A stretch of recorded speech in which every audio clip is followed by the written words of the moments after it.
Have you ever just looked at your phone or your brand new laptop and wondered, why isn't this thing infinitely fast? I mean, with all our technology, why does there always seem to be some kind of speed limit? Well, it turns out there's a fundamental traffic jam built into almost every computer ever made. And for decades, the best minds in the business have been working on a really brilliant way to smash right through it. So, here's how we're going to break it all down. First, we'll look at the computer's traffic jam. Then, we'll get into the big idea that changed everything, thinking in parallel.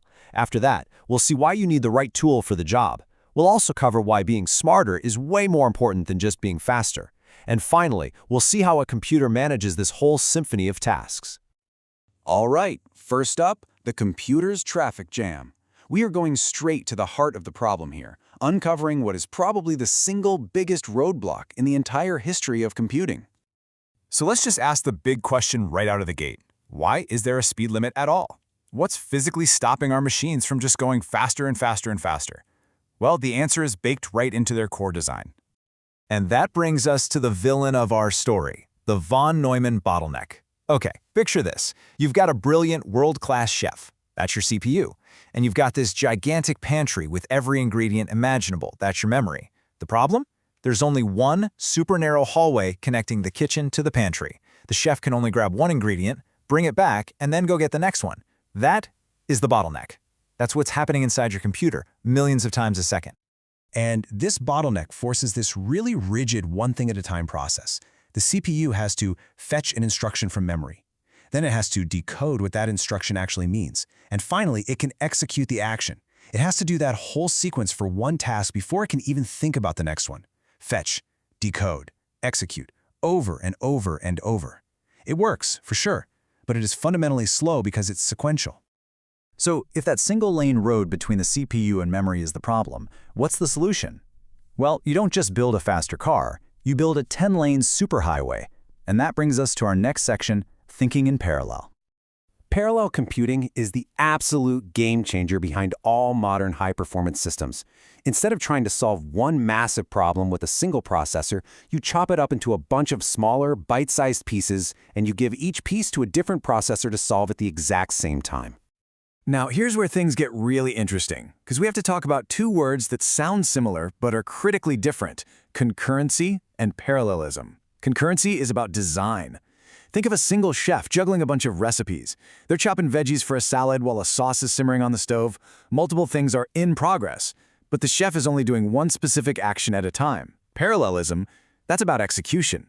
That's having a whole team of chefs in the kitchen, all chopping, stirring, and plating at the exact same moment. So here's the key takeaway. Parallelism is the awesome result you get from a good concurrent design. You can't have that team of chefs working at the same time. That's your parallelism. If you haven't first designed a workflow where their jobs can actually be done separately. Concurrency is the blueprint, parallelism is the superpower it unlocks. But just breaking a problem into pieces isn't always enough. This brings us to a really important idea. You have to use the right tool for the job. Because as it turns out, not all parallel tasks are created equal. Broadly speaking, there are two main flavors of parallel problems. On one hand, you have data parallel problems. This is where you do the exact same thing to a massive amount of data. The perfect example? Bumping up the brightness on a photo. You're just applying the same simple math to millions of pixels all at once. Then, you have task parallel problems. This is where you do different things to the same chunk of data. Like, imagine analyzing an audio file. One processor is looking for human speech, another is identifying background music, and a third is trying to filter out street noise, all at the same time. And this is exactly why we have different kinds of processors in our machines. A GPU, your graphics card, has thousands of simple little cores. It's a data parallel beast, perfect for things like graphics rendering or AI, where it just hammers away at the same instruction on tons of data.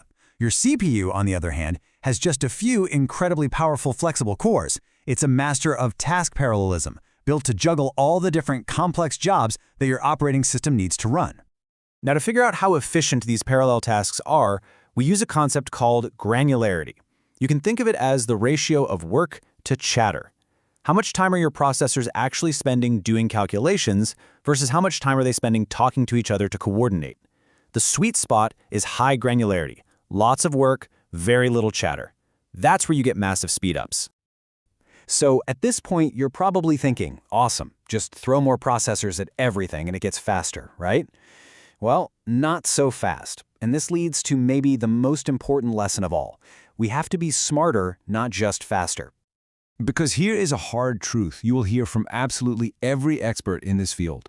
Bad parallelism does not scale. In fact, if your code is designed poorly, adding more processors can actually make it slower. All the time spent coordinating and managing the chaos just overwhelms any potential gains. So how do you get it right? Well, for that, we turn to the wisdom of a true legend in computer science, Donald Knuth. He famously said, "Premature optimization is the root of all evil." And what he meant was, don't just start trying to make everything fast. You need a system. And that system is Knuth's optimization cycle. It's beautiful. First, you profile your code. You use special tools to find the hotspots, the tiny little sections of code that are responsible for like 90% of the runtime. Then you analyze and optimize only those hotspots. You rewrite just that one small part. Then you test it again and repeat the cycle. It's a surgical strike, not a sledgehammer. Let's look at a perfect, real-world example of this, something called cache thrashing. This is what happens when your code is jumping all over the place in memory. The CPU can't predict what data it will need next, so it's constantly having to go all the way back to the main memory pantry instead of using the ingredients it already has sitting on the counter in its super-fast cache. And just look at the difference this makes. By simply changing the order of a couple of lines of code to access memory in a nice, predictable, cache-friendly way, the execution time plummets. I mean, look at that chart. We're not talking about a small improvement. The code is now 10 times faster. Same hardware, same problem, just smarter code. Okay, so we've got our smart, optimized code. It's ready to run in parallel. But how does the computer actually manage this incredibly complex dance? That brings us to our final section, orchestrating the tasks. The secret weapon here is a data structure with a very nerdy name, a directed acyclic graph, or a DAG for short. Just think of a DAG as the master blueprint for the entire job. It's a map that shows the computer's scheduler which tasks depend on other tasks, and, this is the crucial part, which ones are totally independent and can be run in parallel. Here's a super simple example of how it works. The arrows show the dependencies. See how both B and C have arrows coming from A? That means they have to wait for A to finish. But, and this is the magic, there is no arrow between B and C. That tells the scheduler, hey, these two are independent. You can run them at the exact same time on two different cores. The DAG makes it obvious where the parallelism is. And managing that workflow really boils down to three big challenges. You need good communication, so cores can send data to each other. You need smart load balancing, so you don't have one core doing all the work while others sit around doing nothing. And you need synchronization to make sure that everything happens in the right order and one core doesn't get way out ahead of another one it depends on.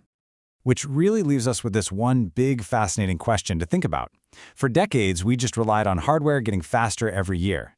But we've kind of broken through that old bottleneck with parallel computing. So as our hardware keeps giving us more and more parallel power, is it possible that the next great performance leap won't come from the chip at all, but from the intelligence and the elegance of the code we learned to write for it?